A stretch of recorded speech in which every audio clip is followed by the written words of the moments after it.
Good morning, good afternoon. Let's see, more people are coming. So again, good morning and good afternoon, everyone. Welcome to this webinar on incentivizing gender outcomes through innovative investment structures. My name is Estelle Lahaye of CGAP, and I'll be your host and moderator today. As more people join this session, what we wanted to do is start with a little poll question to have a sense of who is in the room.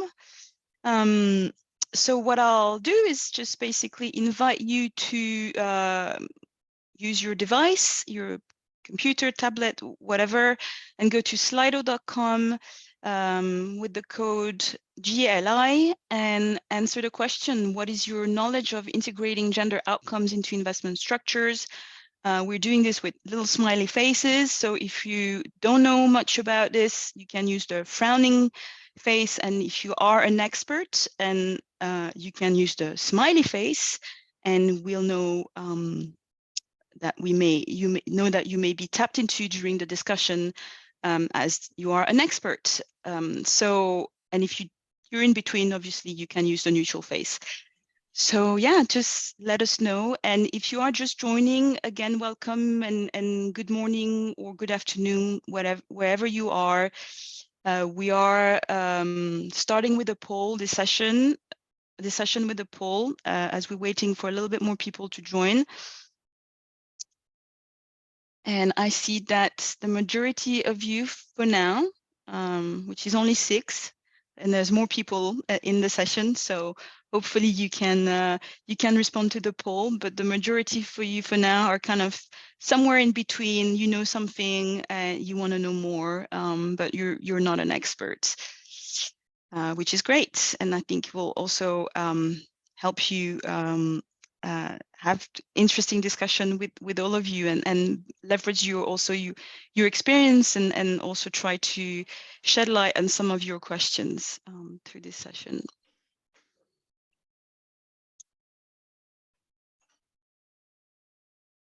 So as I see that the poll is not making any progress, I will just continue because we have a little a packed agenda. So just a little bit of background. At CGAP, we firmly believe that impact investments can drive progress in inclusive finance. And in fact, impact investing is a central pillar of our newly launched strategy. If some of you have seen that CGAP released a new strategy for the next 5 years last week, and we are making impact investing really central to our work moving forward. In recent months, we have been working more closely with a number of investors who are interested in applying a gender lens into their investments, into their investment processes.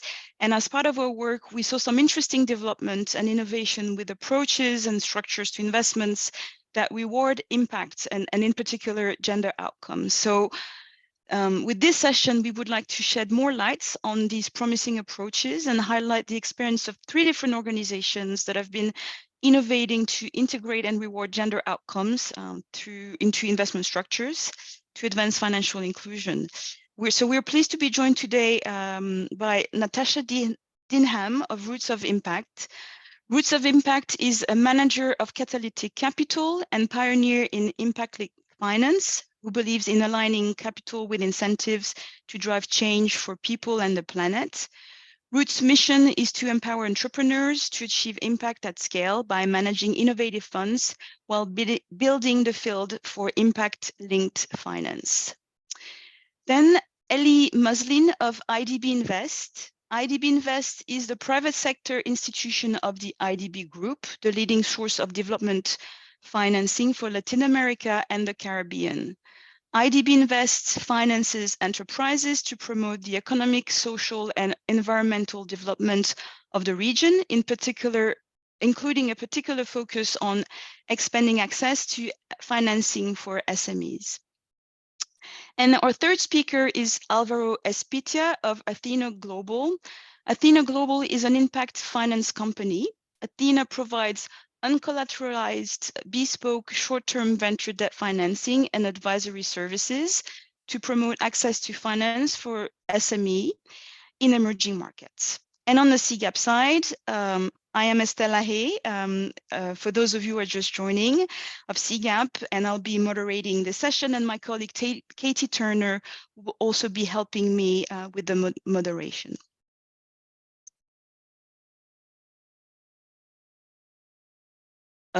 I think I just skipped a slide. So before we get into the webinar and what we're actually going to cover, there's a few logistical aspects that we wanted to share with you. I think you've seen this, but this is an audio broadcast. You can hear us. So please mute your microphone during the presentation. To speak during the Q&A session, you can unmute your microphone. And when you're finished making a comment or asking a question, please remember to mute yourself again. To ask questions during the webinar, you also should feel free to use the chat box, which is on the right-hand side in the Zoom session. And please submit your question at really any point in time during the webinar presentation and discussion. And to ensure that your question in the chat box is seen by the moderator, please make sure that you send this to all participants so that the moderator can see this. And then finally, this is a recorded webinar, and the recording will be emailed to all attendees and registrants. Okay, so concretely in today's session, we want to cover three things. First, to set the stage, we want to share with you some background on what these approaches are and why they matter.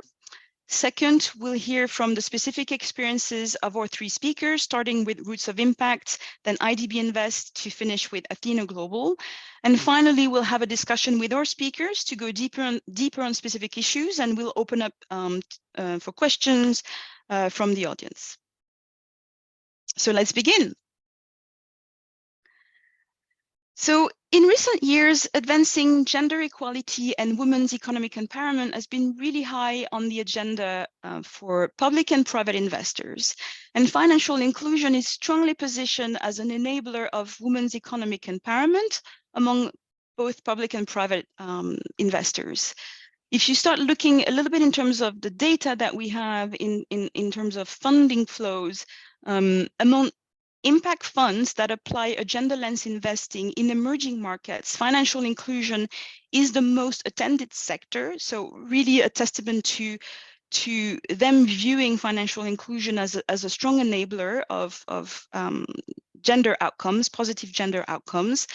And among DFIs that apply GLI and looking at the 2X challenge, financial services is the main focus of their commitments, but also if you start digging deeper, you see that at least 15% of their commitments is actually focused on financial inclusion. So I think, again, like financial inclusion is really an important driver that can really accelerate further outcomes in terms of gender equality and women's economic empowerment.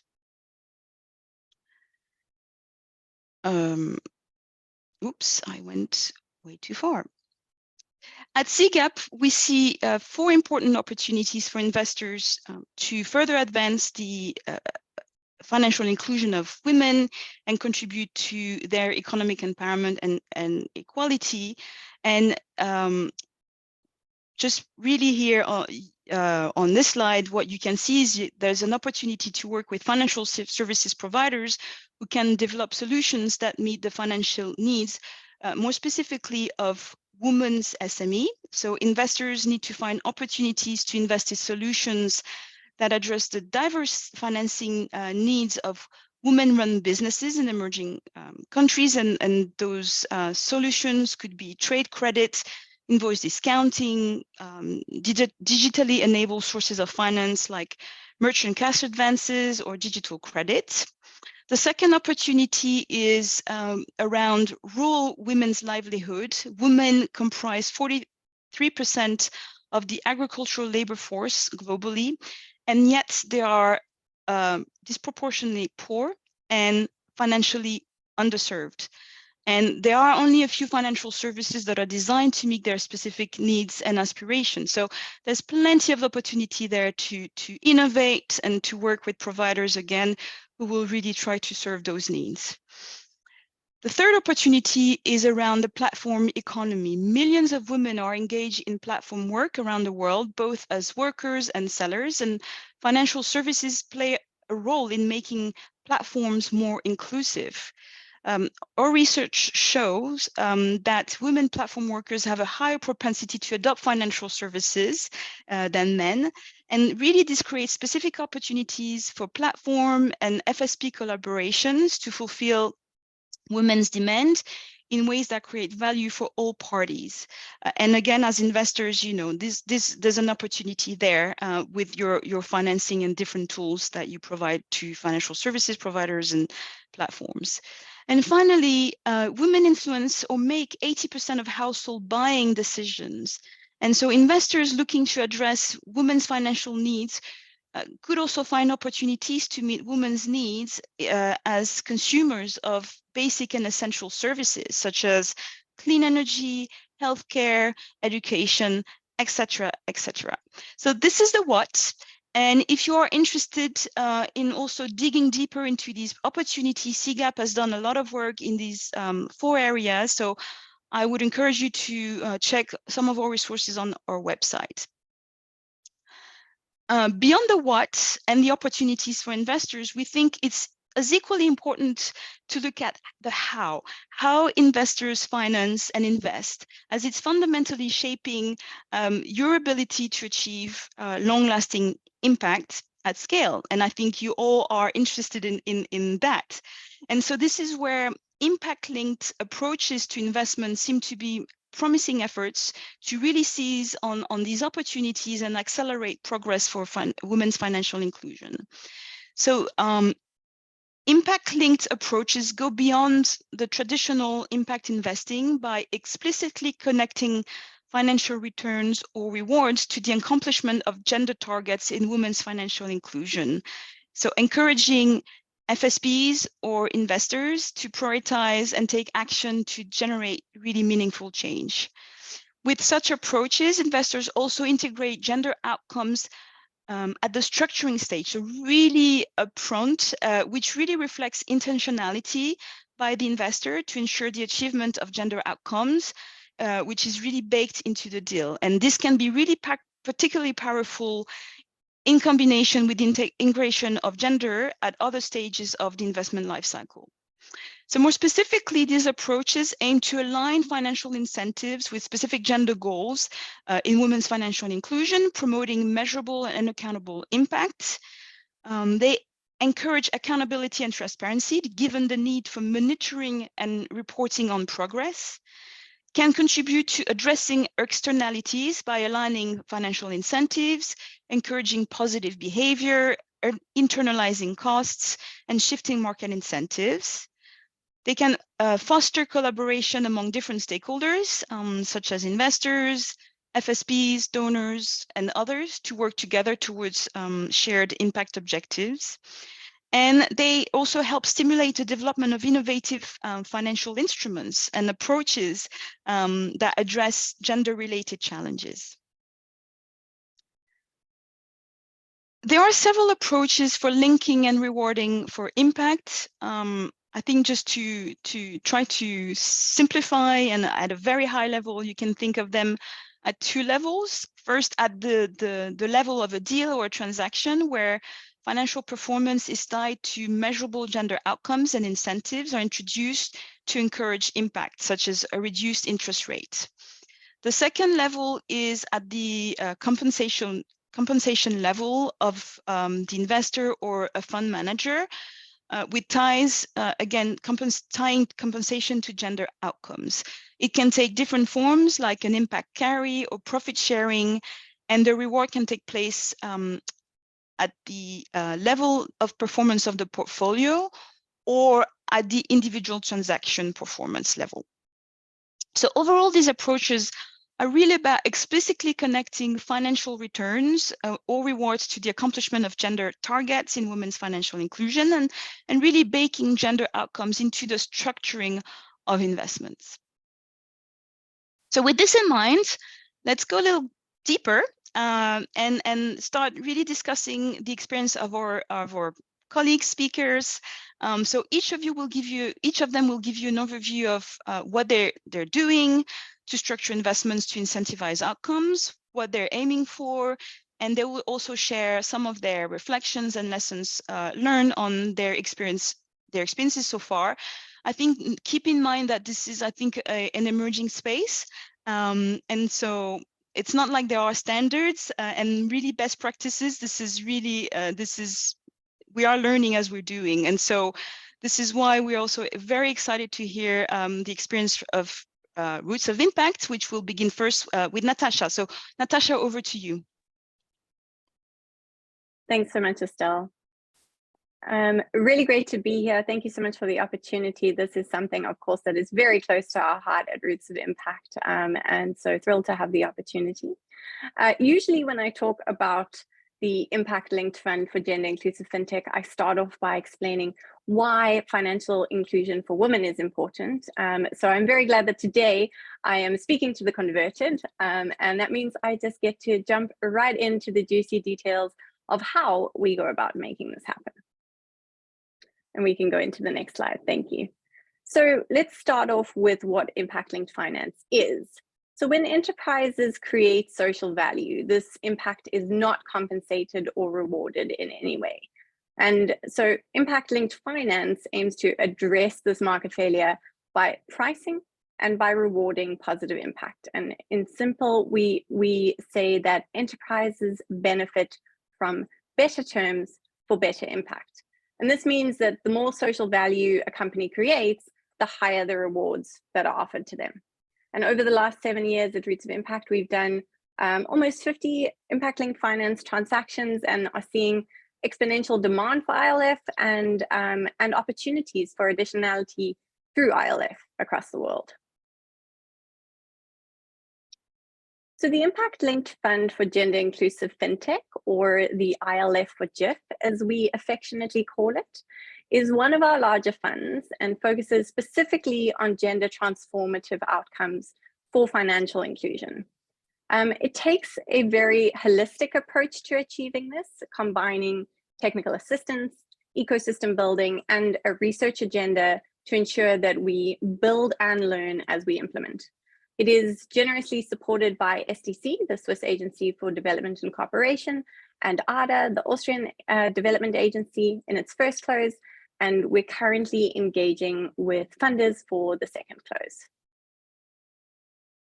So how does this work in practice?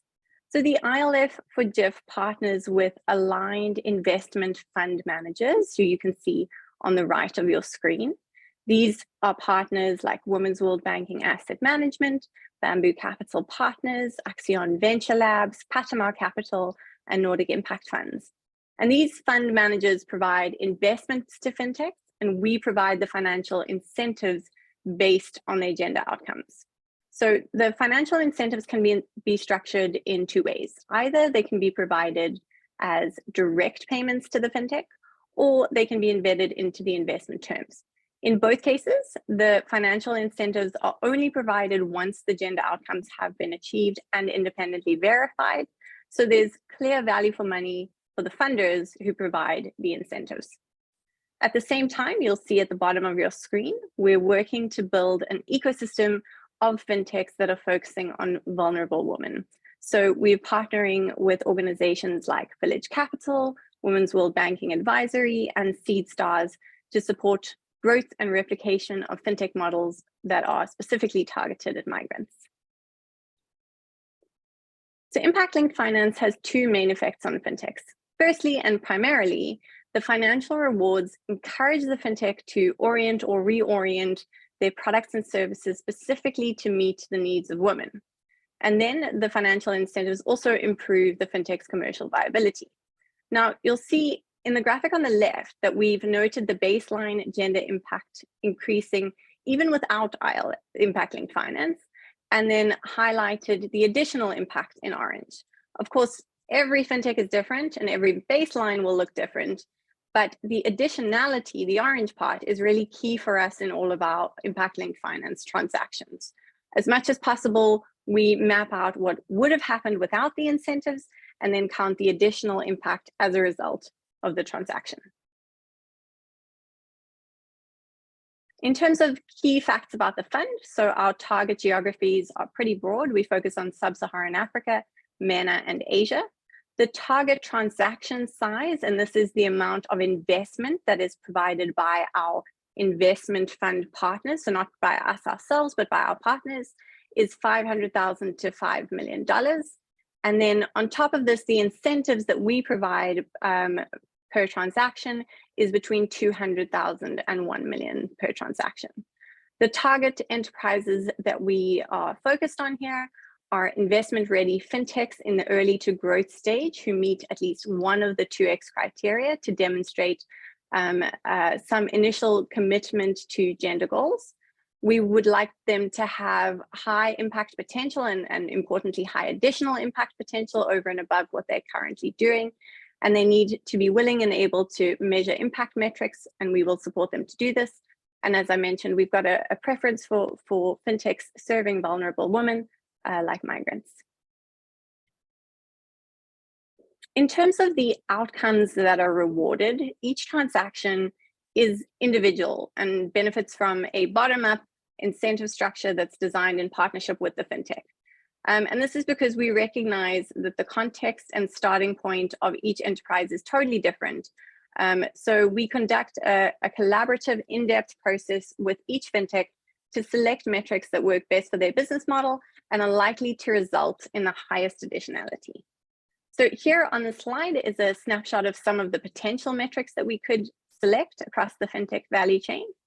First, in the blue circle, livelihood improvement for end clients are key for us.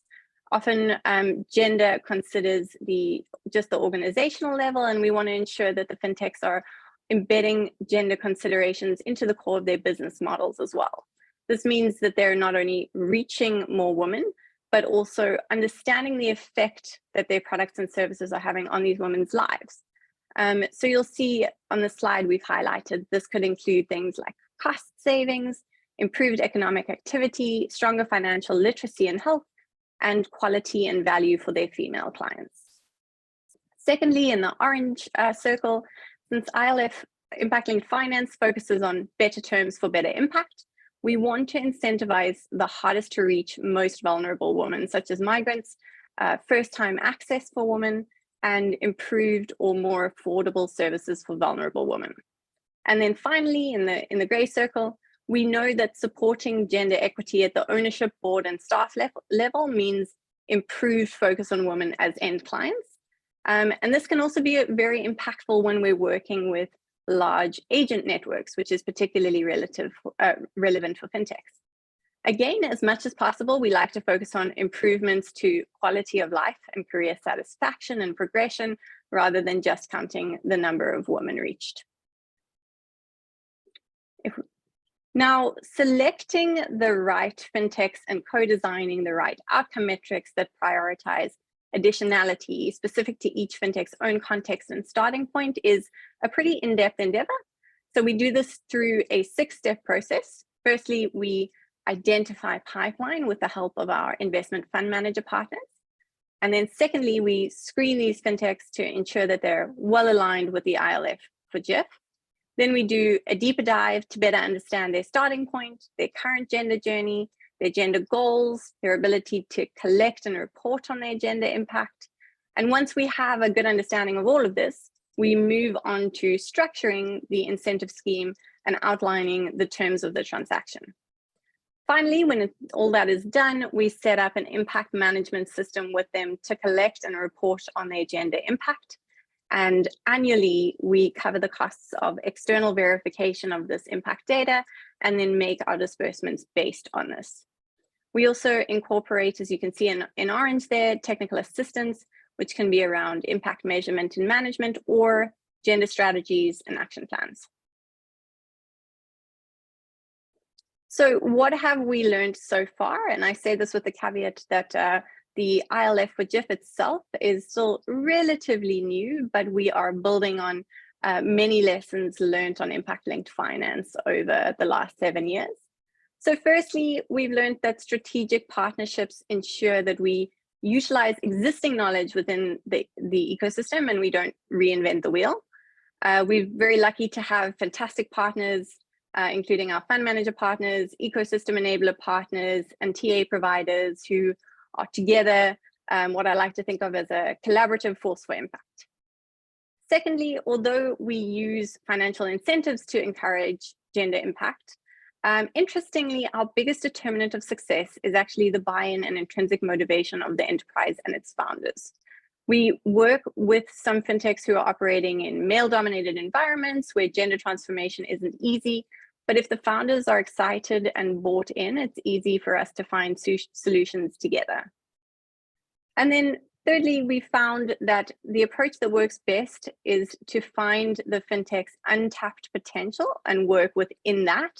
This ensures additionality, but it also means that we don't push them into something that is misaligned with their goals, and that's quite important. Fourth, if you're going to reward based on outcomes, you have to be able to measure those outcomes. So an impact or a data measurement system is crucial, and that's why we've accounted for impact measurement and management technical assistance to support fintechs in making sure that they can reach this point. And then finally, the incentive design needs to consider what happens after the incentives end. So we need to structure the incentives very carefully so that the impact is long-term and not dependent on having the financial incentives in perpetuity. And that's everything from my side. So if you're interested in the impact-linked fund for gender inclusive fintech, please do feel free to reach out. We're always keen to expand our network of gender impact allies. Thanks so much, Estelle. Thanks, Natasha. So this is really one very interesting approach, and I think Natasha, thank you also for sharing those lessons learned, and I see similarities to some of your colleagues, other peers here on the panel today in terms of lessons. So I think we will probably have time to discuss a little bit some of those in details during the discussion.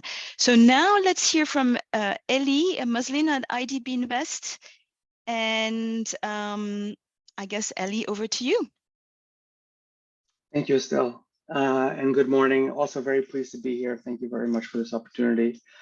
I'm a lead investment officer at IDB Invest in the blended finance team. And so we manage, before we move from the cover slide, we manage blended finance funds. And so the focus today with respect to SMEs, WSMEs, and financial inclusion is our Women Entrepreneurs Finance Initiative. This is a multi-donor fund actually run out of the World Bank, which IDB Invest has from which IDB Invest has developed a program for. The purpose of the initiative is to promote the growth of women-owned-led SMEs by improving access to finance and access to markets. IDB Invest under the program has a component for advisory services and a component for performance-based incentives. And to date, we have over $4 million committed in the performance-based incentive component to 8 blended finance transactions across 6 transactions in our region. I should stop for those unfamiliar. IDB Invest is a private sector arm of the IDB, and our regional focus is Latin America. The targets for the program, we expect to benefit over 63,500 WSMEs, and today we mobilized about 379 million in additional resources towards that goal. Highlights, which I'll touch in at the end of this presentation, is we supported Ecuador's first gender bond issuance to finance the growth of women-owned-led MSME portfolios. We have a fintech investment in Mexico to support women-owned-led SMEs, and an agricultural investment also in Ecuador to expand access to finance and agricultural inputs with AgriBank. Still, next slide. So very briefly, for context, because you'll see differences among the three different models. IDB Invest is historically a lender to the region, and so we provide, and we also do equity, but historically lender, we provide financing to our clients, mostly loans, and we also subscribe local social bonds and to a lesser extent equity investments. Within the context of the WeFi program, we provide advisory services, which are for capacity building and market level studies, and which significantly help to inform the structuring of the blended finance incentives. And then, of course, the performance-based incentives themselves, where we set qualitative and quantitative milestones. So we'll start at the outcome level. This rhymes a bit rhymes a lot with what you just heard, but we look at two levels of outcomes. We're interested in changes in organizational behavior that transform our clients. Our clients in the context of this program are financial institutions and corporates, corporates that have material value chains where they would have MSMEs in that value chain. And we do that because where our ultimate beneficiaries, the ultimate outcome is to increase access to finance and markets for the WSME. So we want greater growth in sales, profits, and job creation at that level. But our point of entry are our clients are the enterprises. And so advisory for us is the capacity building. We provide market studies and assess. So there's 4 circles here, but there's basically 2 external and 2 internal. Internally, we're looking at how that entity transforms itself, how it thinks about its internal processes. This includes, among other things, identification of unconscious biases in lending and procurement processes. It definitely includes a robust focus on data and databases and data systems. And then externally, it's what is the offer they're going to present to the market, development of multi-sector value propositions for WSMEs, market studies and assessments, and focus groups. So that's client specific, but it covers a segment, a categorization of the types of advisory. And then the performance-based incentives we use to provide the actual execution and ambition. So the benefit of the incentives is that they provide clear pictures and goals. There's an economic value that the client receives that, at different levels of the organization provides the motivation to execute. And then, and we will tailor them to each client's unique circumstances and objectives. So that is the package. And again, what we're looking for really is a transformation of the client's behavior that leads that client to be a provider of services and financing to WSMEs in the region. So in thinking about performance-based incentives, the considerations in the design, actually, one thing that will not be obvious. So in the context of this program, these are grants.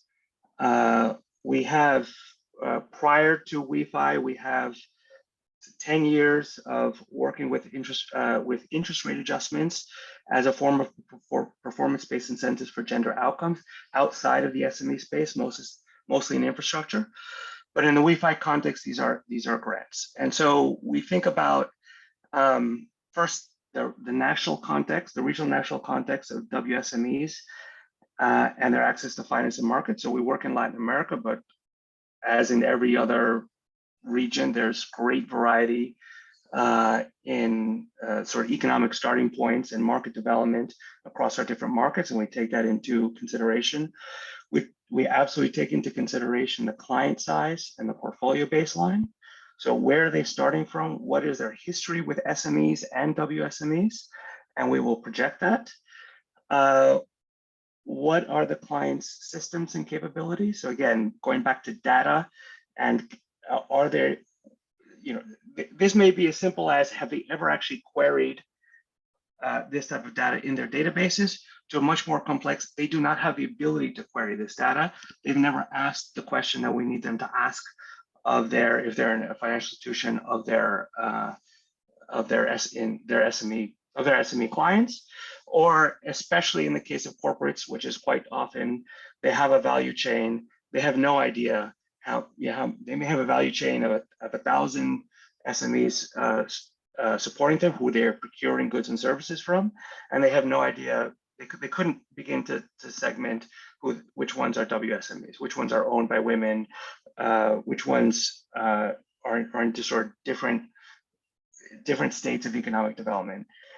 And then we benchmark against other transactions. So when one is first starting, you don't have these benchmarks. So you look at external benchmarks, but as you move forward in a program, you have a series of transactions, and you can look across those transactions and use them as guides as to thinking about design and specifically subsidy cost, because we think this is a grant, so we think so there's a subsidy there, but even if it's an interest rate adjustment, there's a subsidy component. And at IDB Invest, we think about what is the value for money, what is the cost per output, and how does that evolve or change between different types of transactions, different markets, different regions, and we justify that internally in a specific approval process. So the greater the universe you have, the more you can benchmark, and the more, it doesn't mean that you are rigidly stuck to those benchmarks, but it does mean that you have ability to explain to internal and external stakeholders what the value for money you're extracting in a particular transaction is. So these are our, just briefly, this is also a young initiative. We have 8 transactions. These are, I won't ask you to read all of them, but these are 6 financial institutions, 5 of which are banks. So there is definitely a focus on banks in the region. And there's 2 corporates. One is supply chain, in other words, the SMEs that they procure from, and another is their value chain, their clients, and the services they provide to their SME clients. I would also note, just as a contextual matter for IDB Invest, you pick any one of these, the total financing. So I'm looking at Davivienda Gender Bond on the top row is 100 million, and the blended finance investment, the performance-based incentives will be $300,000. So there's a significant delta between these this grant-based instrument and the overall financing that IDB Invest may provide. The benefit of, we can certainly have a conversation about different types of instruments and the pros and cons. One of the pros of a grant-based instrument is that you can extract much more value for money for every dollar that you spend. In other words, that $300,000 or $400,000 in another investment can be translated in an effective interest rate adjustment that is meaningful for this client, despite the size of the core financing.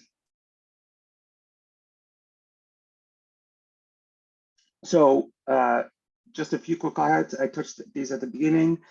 Cubo is a fintech in Mexico, and so we think about what is the challenge. As Estelle started, there's a fundamental challenge that we're generally aware of, but we think about what is a specific challenge in the market. In Mexico, only 12% of WSMEs report having access to credit through a financial institution. This is one client. Through this client, where we've invested in a quasi-equity instrument. That the purpose of that investment is to grow the platform and expand SME access. They don't only do SMEs, but our interest in that investment was growing the SME share of their business. And then the WeFi advisory services and PBIs are directly to growing the WSME loan portfolio. Our expected results for that transaction, so not actual results to date, are 9,000 WSME clients from the platform's using the platform's financing products, which would, and to reach a target of 50% of the SME portfolio. So we expect the SME portfolio to grow. That's the purpose of the overall investment, and the WSME share to grow within that growth. In AgriPack is a very different type of operation. This is a corporate. They are one of the larger providers of agricultural inputs, producers and sellers of agricultural inputs in Ecuador. Only less than 30% of rural WSMEs use bank financing in Ecuador for working capital needs.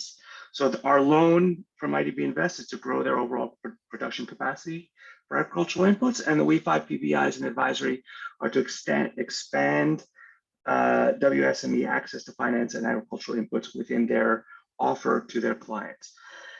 Typical for corporates, as I mentioned before, they had zero visibility. They have many clients, so there's I don't remember the number off the top of my head, but it's north of 20,000. So the issue here is not, in their case, whether they are providing working capital to the market. The issue here is that they had zero visibility into which ones of those are WSMEs. They had no WSME strategy. They had never really thought proactively, generalization, but for how to approach agricultural, their women-owned agricultural segment. And so the purpose of the WE5 intervention is to develop that strategy. That's where the advisory service is going, to develop that data set, develop those capabilities, and then the objective is to reach 1,400 clients by the end of 2026. Not just that are buying agricultural inputs, but are receiving the working capital financing product and have the short-term working capital credit. And then at the end, at the bottom row, Pichincha is a different scale. And again, so we have very different scales, and where the client's starting from matters. Pichincha is a very large bank within the Ecuadorian system. The challenge, of course, is WSMEs generally trail male-owned SMEs in terms of access to credit by about 20 percentage points. This is the first gender bond in Ecuador. And so the purpose of the bond is to expand WSME lending in Pichincha. And the purpose of the WE5 intervention is to really push that ambition beyond what the bond itself is going for. And in that case, it's 48,000 new loans. So last slide, Steph. Early learnings and outcomes. This program is also new. So we have 8 transactions starting in 2018. We started closing transactions in 2020. The first year of the first cohort of results, we had 1 or 2 in 2021, but it was really this year. So we're reporting in the last 2 quarters of this year. And what we have seen is what we were hoping to see, which is that clients take the incentive seriously and are learning. I think that learning component speaks to transformation. The successes are celebrated with management. The misses are precipitating internal reviews. The clients are analyzing their data. They're having internal discussions. They're talking to us. They're talking to us through the advisory services channel, and they're talking to us as a portfolio supervision issue. They're especially talking to us if they're struggling to miss the target. And so these are it's starting to have an impact and flow through their management structure. We have seen that sometimes the owner during the structuring process, which is generally the CFO for us, may be different than the champion in supervision. That's neither good or bad. It's just a change, and that can be positive or negative. And what we're most interested in seeing is that we are starting to see the first targeted lending products beginning to appear for WSMEs as they think about what do I need to, this is particularly for financial institutions, what do I need to do to reach this segment? What do I need to do to reach this additional target? And then for the ultimate beneficiaries, we don't have those outcomes yet, but we will be capturing them through client level data sets and surveys, and developing that's already in process, an impact measurement tool that will be provided across these clients that will capture that data over time, mostly focused on economic metrics that the clients can track.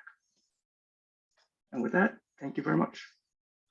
Thank you, Ellie. Again, something quite very different from Roots of Impact approach. I mean, also working with different kinds of institutions, financial institutions, fintechs, with roots of impact here, financial institutions, and also different ways of doing that, although some similarities. So thank you for sharing that.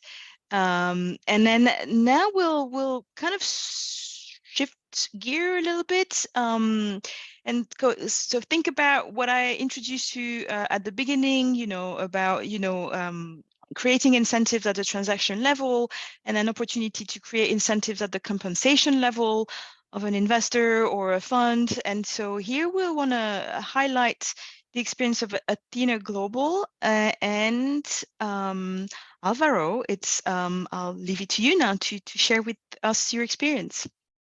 Thanks, Estelle, and thanks, Natasha and Ellie, for your presentation and for the invitation to this panel. So Athena Global, we are as we mentioned during the presentation, the introduction, we're an impact finance company, and we actually work on both sides, in the middle of the operation, because we have from one side Athena Capital, in which we provide venture debt to companies, to SMEs with an impact, with a gender and climate focus. While on the advisory side, we provide private sector financing approaches to solve the development challenges. And I will go deeper into how we're supporting funds in structuring impact-linked carries, and what has been our experience also to supporting women SMEs to close those constraints to capital, right? So maybe we can pass to the next slide. So the Athena Capital approach, here what we do, we're not a fund. We provide venture debt to women SMEs that are having positive impacts on climate. One thing that we always like to highlight is that we're not looking for the next unicorn, right? We're looking for those companies that are slow and steady businesses that are growing, that are having a positive impact on the economy, on the society, and are creating the motor for growing into the next step, right?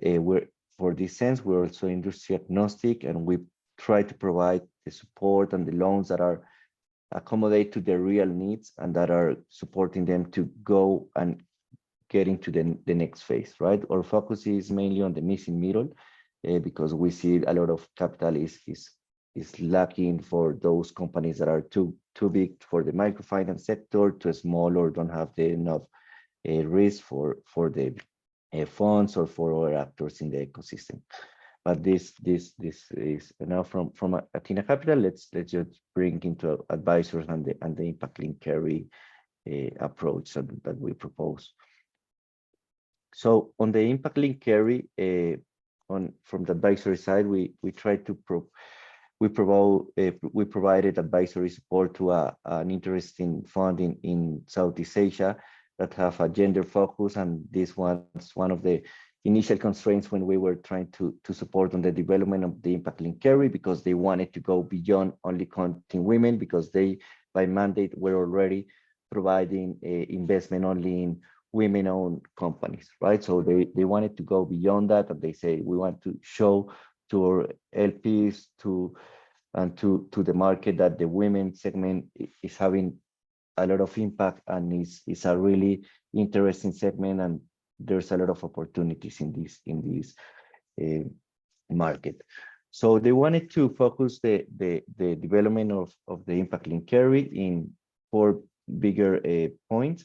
One was on how to track and align the impact that they were having inside their fund, and also, as Ellie was saying, trying to go beyond on how the companies in the portfolio were having a bigger impact. Then they wanted to value the impact that they were having, and how the companies, depending on the different areas that they were serving, these companies, how this impact varies, right? Like, and similar as Natasha was mentioning with the 2X criteria, there's a lot of roles that the women have in the economies, and it's important to show how each of them are serving, and the impacts are way different.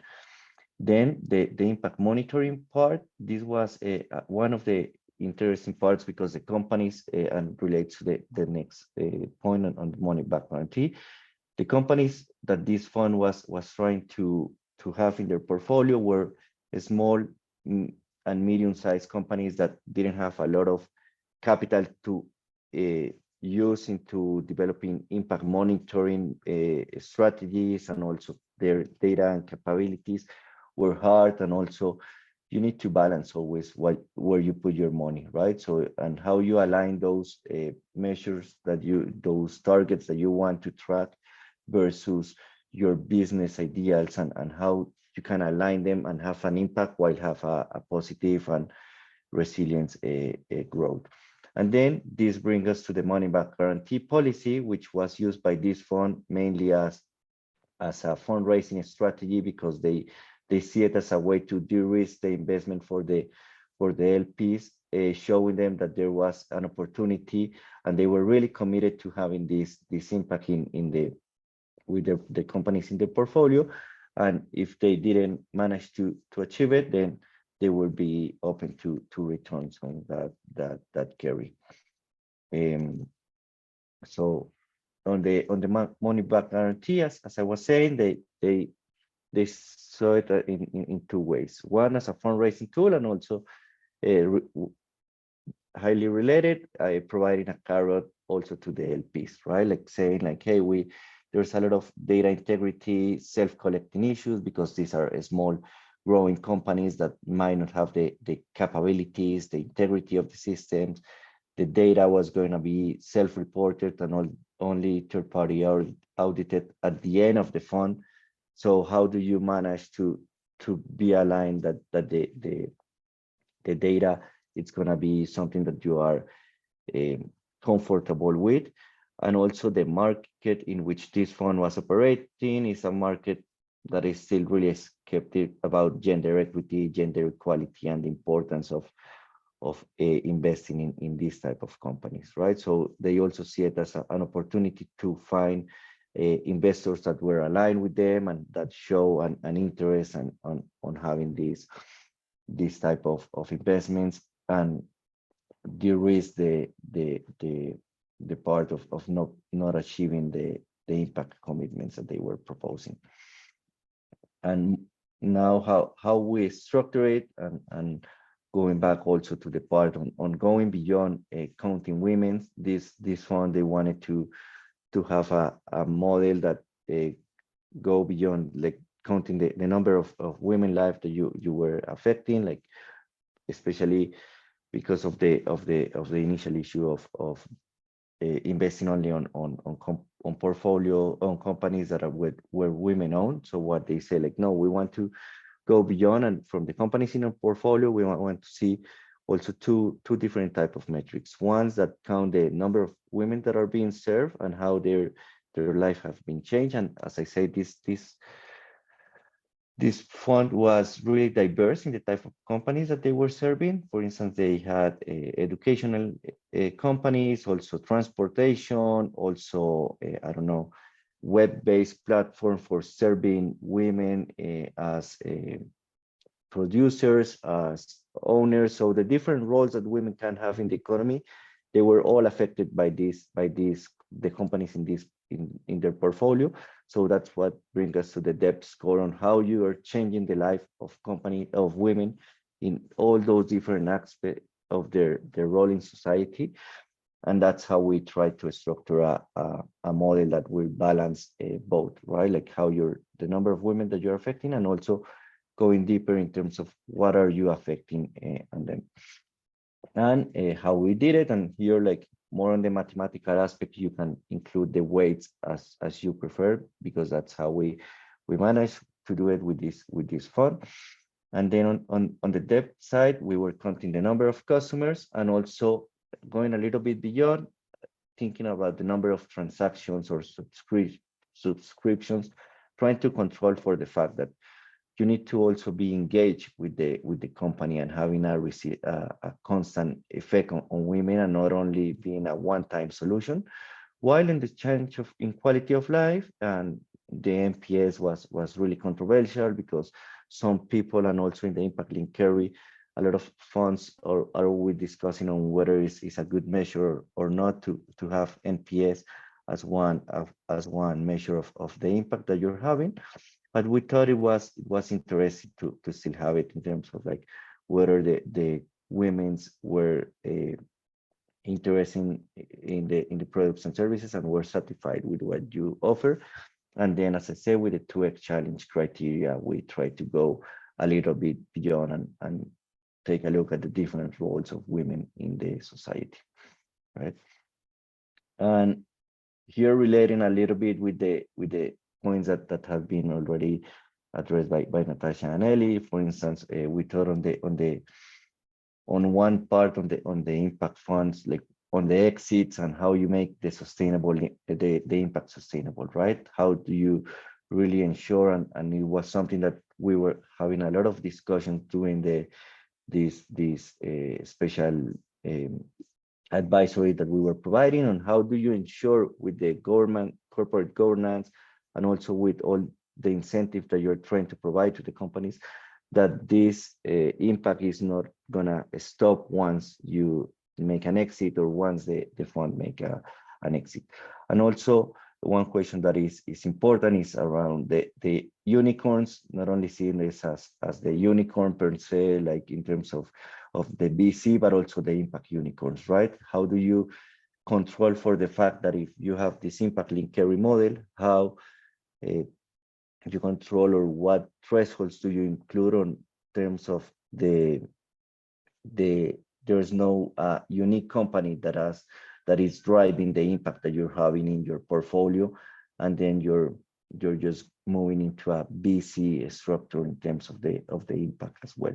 So this was kind of questions or discussions that we wanted also to bring today to the table. Great, thank you so much, Alvaro. So I think this is really very useful and very interesting, different approaches. And so at this point, I think what I would like to do is just have a little discussion with you on different areas of your work to try to go deeper. I also see in the chat box there's been a few questions from participants, which is great. Feel free to continue posting your question in the chat, and then once we'll have a little discussion with Natasha, Ellie, and Alvaro. We'll also take your oral questions, and so there's going to be also an opportunity for the audience to ask questions outside of the chat box. For the three of you, I think it's clear and it's obvious that for any of these structures and approaches you described, you need to stand the test of efficacy of enabling impact, and obviously impact measurement and verification are really crucial components to these impact linked approaches that you have deployed. And so I'd be very curious to hear, I think you've touched on some of those a little bit in your presentation, but if you could expand a little bit more in terms of how you are measuring impact and verifying impact. I mean, if you can specifically speak about some of the work that you have done with your investees or your fund manager to develop impact metrics and targets that just kind of work for everyone, and then the how do you go about evaluating that you are actually achieving the intended impact, and if you are using third-party evaluators or not. I think if you could also speak to that, that would be great. So any one of you who want to kick off?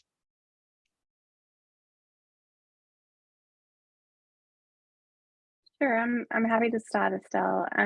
So the way we approach it is when we are in the selection phase. So we started the selection phase in terms of understanding from each enterprise what data they already collect and what is possible to add on to that data.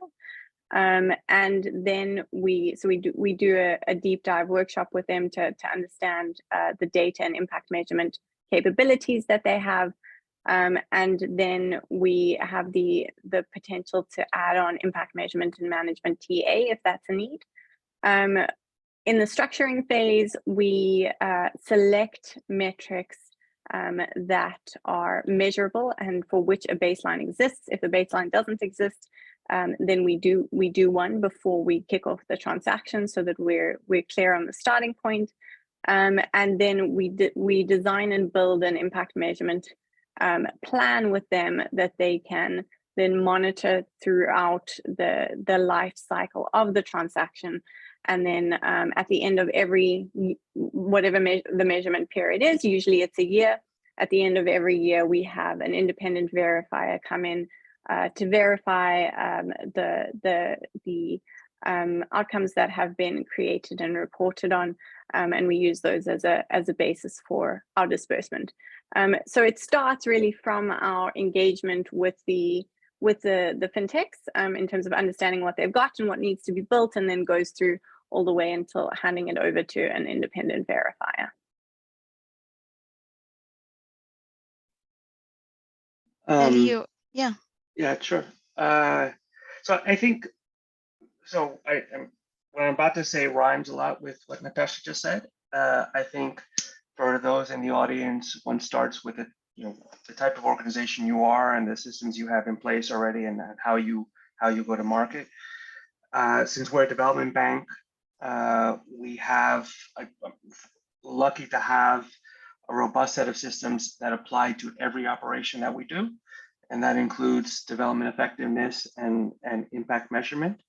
So that then get embedded in contracts before we even start talking about SMEs or financial inclusion. In every contract, we have a development impact and development impact plan, simply because we're a development bank. And so for the purposes of today, we leverage that, those systems and contractual tools for the purposes of the performance-based incentive. So as part of the structuring process, we may negotiate what those, what certain impact projections we need in the contract. We will review together with our development effectiveness teams what the baselines are the projections, and then to a point that Natasha made in her presentation, then we will look at the additional impact that we want beyond what we were already going to project, if we were going to project an SME outcome for the WSME outcome for the project. And then in terms of, how do we know that they've done this? If it's a bond, there will already be third-party auditors involved in the bond issuance. That's fairly standard. But as a matter of in non-bond operations, we've thought a lot about whether in our context, whether we need a third-party auditor or not. And I think as institutionally, we feel generally comfortable that our contractual tools and our overall relationships with our clients allow us to use to not incur the additional cost of a third-party auditor, and we've started to see, when we see, we've had, I touched on this lightly in the presentation, but even though we're only in the first round of cohorts, not all of our clients have hit their first-year targets. So we've already had some misses. And I think the test for us was, would we have expected our clients to come to us and basically fudge numbers and say that they were, and make it up so that they got the incentive? And the answer to that is that, at least in these early days, is no. They've been very transparent with us about what the issues have been. And that has been a learning opportunity for them and for us. And so, at least at this stage, we haven't felt that we needed a third-party auditor. But again, I think that's a function of how you go to market and the systems that you already have. Alvaro. Yeah, from our side, and for instance, with this one that we were providing the advisory services, one thing that was really important during the definition of the metrics for each of the companies was how to align that these metrics are aligned with their businesses, right? Like with the business needs, and how you make them in some way an incentive also, and see it as an opportunity that, for instance, you will need to serve more women, not only because there's a financial incentive or because we're an impact fund or whatever, but it's because there's a market opportunity in those cases, right? So it's more on how you manage your business and see it as a really as an opportunity and as a segment that you want to serve, and not only for the tracking purposes of complying with some mandate that we were defining, right? So that's something that we really spent some time like co-defining, co-creating, and seeing these kind of metrics. Yeah, in the back we're trying to introduce some things like softly on how this segment is important, or maybe, hey, you're serving a lot of women, but you didn't know, right? As Sally was saying at some point with the banks, that, hey, for instance, you don't know how many women are you serving or in your value chain and so on. But maybe if you just start looking at this and see it as an opportunity, then you can develop products, services, marketing strategies that can better serve this market, and then your business will start growing, right? So we try to spend some time aligning this incentive and showing them as an opportunity, and then the process start flowing more efficiently, because you're going to start tracking something that is more with a business perspective rather than just complying. I would add one more thing to what I was saying.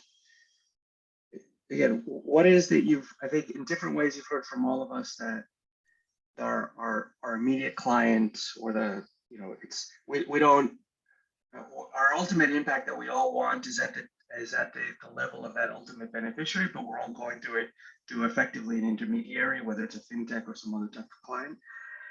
And if you're looking for transformation in the client, then you need to think a little about what that, the structure of your incentive matters, and what you think and how success or failure is managed also matters, right? So if a client comes to us and says, hey, we're struggling, we didn't make it this year, we think we know why, one of the things that we've done is, because our incentives are structured as binary, so you either make it or you don't. And so, but which is a choice, right? There are lots of choices. So that's a choice that we've made. And so with that choice, we allow some flexibility. We tend to make it cumulative. So if you miss year one, you get year two. And the purpose of that is not to make it easier. The purpose of that is to not lose the focus of the client. You don't want the client to lose interest if it turns out to be harder than the two parties realized it was going to be. Right? If it turns out, if they make it, then awesome, everybody's happy. We're excited, they've learned. If they don't make it, they also need to learn. We want them to learn.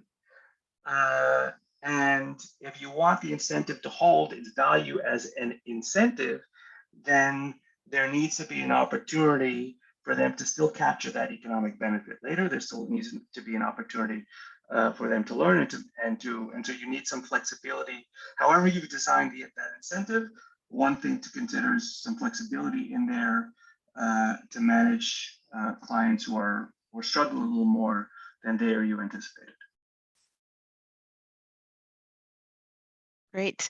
I see a couple of questions in the chat that related to the topic of impact and measurement. And so I'm going to take the time to read those questions and have one of you try to answer those. One question is if you have seen a differential level of success by the type of impact targets, i.e., have you seen more or less success when it comes to internal transformation metrics? So Ellie, you were, part of your approach is really you make sure that the financial institutions you are working with are, transforming themselves so that over time, they sustain, serving the needs of women SMEs. Versus improved livelihoods or lives of women. So if one of you can speak to your experience, and I'm understanding that it might be a bit too soon to speak much at length, but just share some emerging findings. I think that would be helpful. Let me just make a contextual comment for us, which may be different than for Natasha and Alvaro. we, partly because of our context as a DFI and sometimes the size of our clients and the product, we were mostly historically a debt institution, and that influences how we think about how we engage our clients. We are very interested in capturing impact and outcomes, but as far as like what we precisely, we track the things that we can actually measure, and so that's a point of I think of useful discussion. And so we are assuming that if I'm tracked for the purpose of the performance-based incentive, if I'm tracking some metric for WSMEs, either number or volume of loans or volume of purchases or some combination therein or some other quantitative metric, and if I asked you to do it year over year, and if I hold you to that target and package that with advisory services, that those will have the outcomes we intend, even if I'm not tracking that outcome on an annual basis. And so I would stop there and say that that's it's a little more indirect in our case.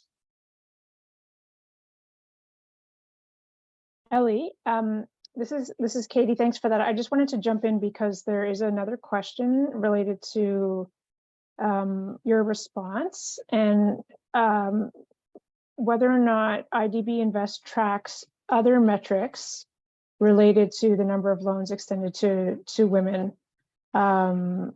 So I just wanted to follow up with this question based on what you just said.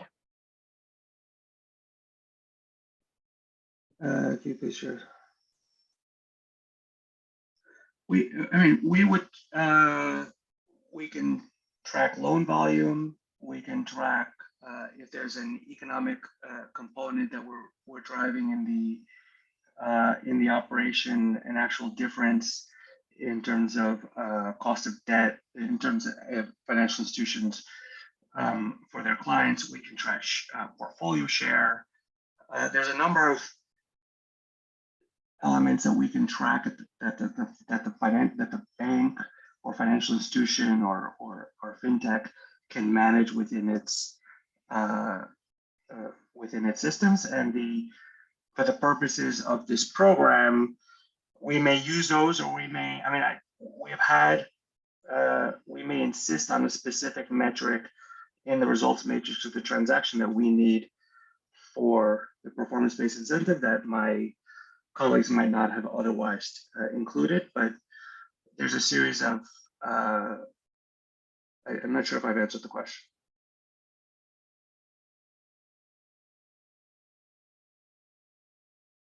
I think you have. Yeah, thanks, Ellie. Yep, thank you. Maybe pass it over to the others to share their metrics as well. Sure, I'm happy to jump in here. I mean, I know we had that slide that shared our metrics, but to speak to, I think it was a really interesting question of Alex's around the different level of success depending on the type of target, whether it's an internal transformation metrics or increased livelihoods. And yeah, just to give a very unsatisfactory answer to that is that unfortunately it's too early. We don't know. We do, however, know that at least theoretically they should be tied to one another. So, you know, the more internal transformation happens, the more they should be focused on end clients. However, we feel like if we have the ability to measure the effect on the end clients, and often we go to great lengths to find ways to do that, then that's kind of our first prize.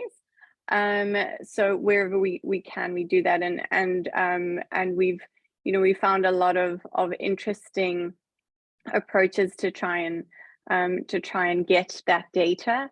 I know Alvaro was mentioning Net Promoter Score as a measure of value to female customers. Customer retention is another one. We look at measures of financial health. We look at productive use or economic activity, and you know, when all else fails, we also are open to having a third party like 60 decibels, do actually ask female customers what the value looks like to them. So I think there's a lot of different ways, and we try to be as creative as we can to get that data, even when it's not, immediately readily available, because it is nice to see whether that theoretical link does actually come out in practice. Alvaro, do you want to add anything?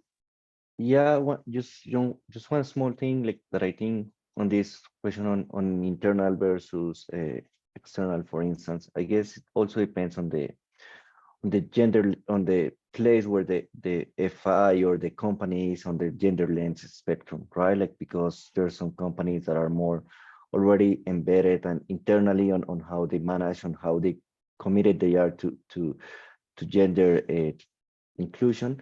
But then others are more on the starting point, and sometimes showing them the opportunity, the business opportunity, the change in life that they're having, then can start moving the needle internally. So it depends at the end on where the company or the financial intermediary is, on which of these targets can start having better results like in the short term. Yeah, to me, as I was listening to all of you, and I think some of the questions that I think all of you have is, what happened once we exit or when the deal is over, and how do we make sure that the impact sustains over time? And I think that, to me, it seems like there's a fundamental piece of part of the puzzle is that transformation of the FSP or the fintech or what have you, so it needs to be like, customer centric, like understanding, the woman's need and just becoming that. I mean, I think there's probably more to it than that, but I think it's a central point. So I think it's an important equation in the impact value chain, if you wish. Yeah. All right. I would offer, I have two anecdotes.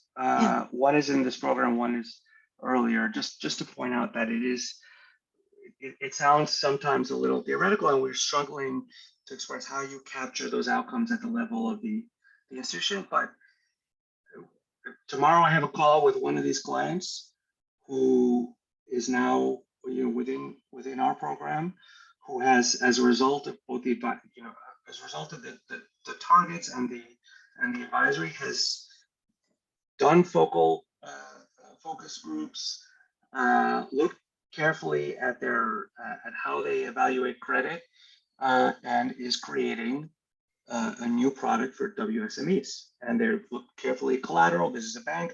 They're looking carefully at collateral. They're looking carefully at how quickly they process loan applications. They look at a couple of different business metrics that are relevant to a bank.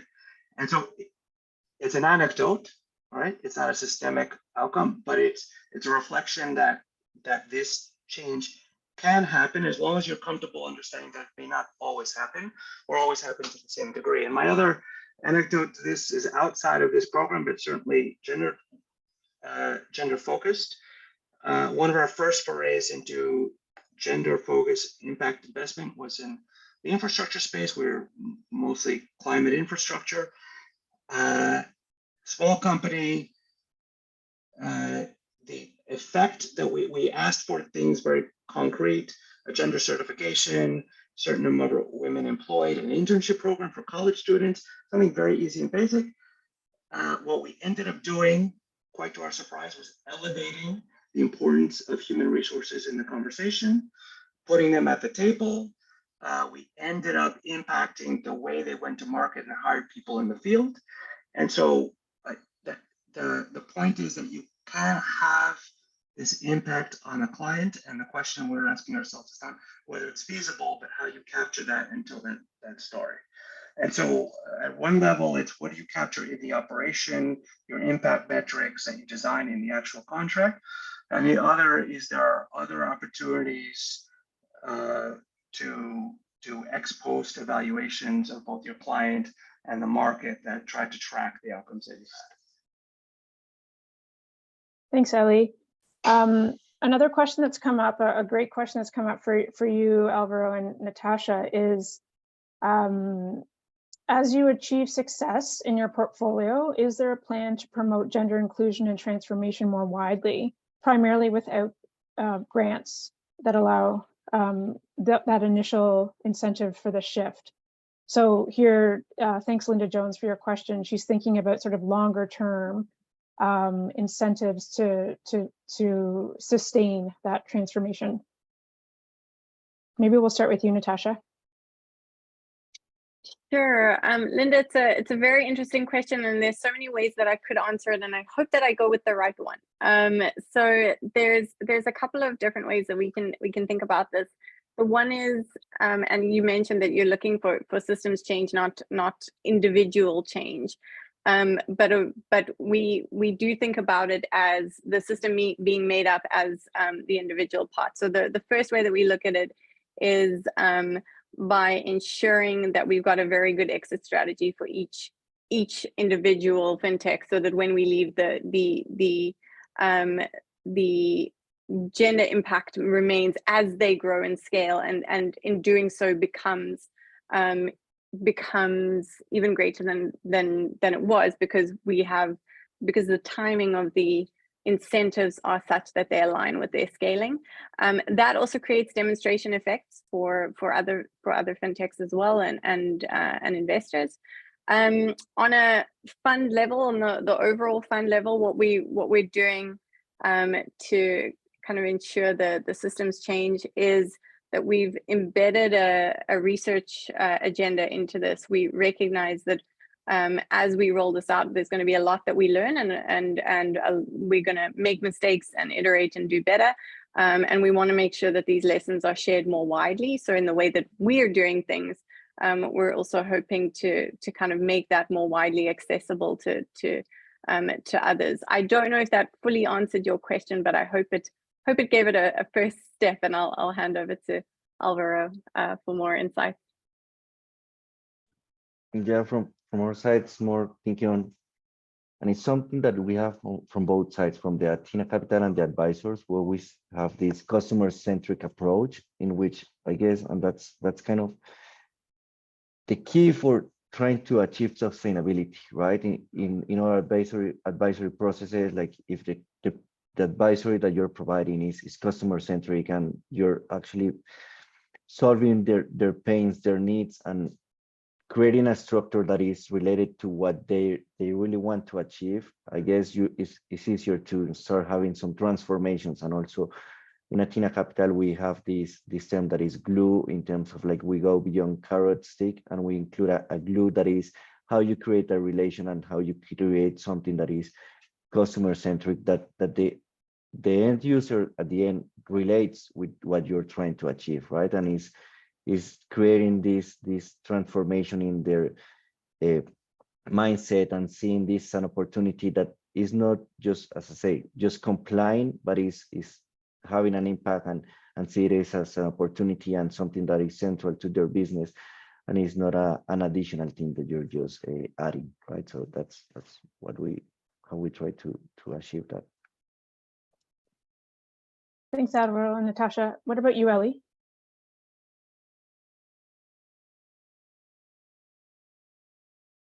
You're muted. Sorry about that. We're looking, so I guess we do believe in, we're less concerned about exits generally, as we're generally more focused on debt. So this is a product issue. We do have an equity desk, we do have equity investments, but we're still more focused on debt.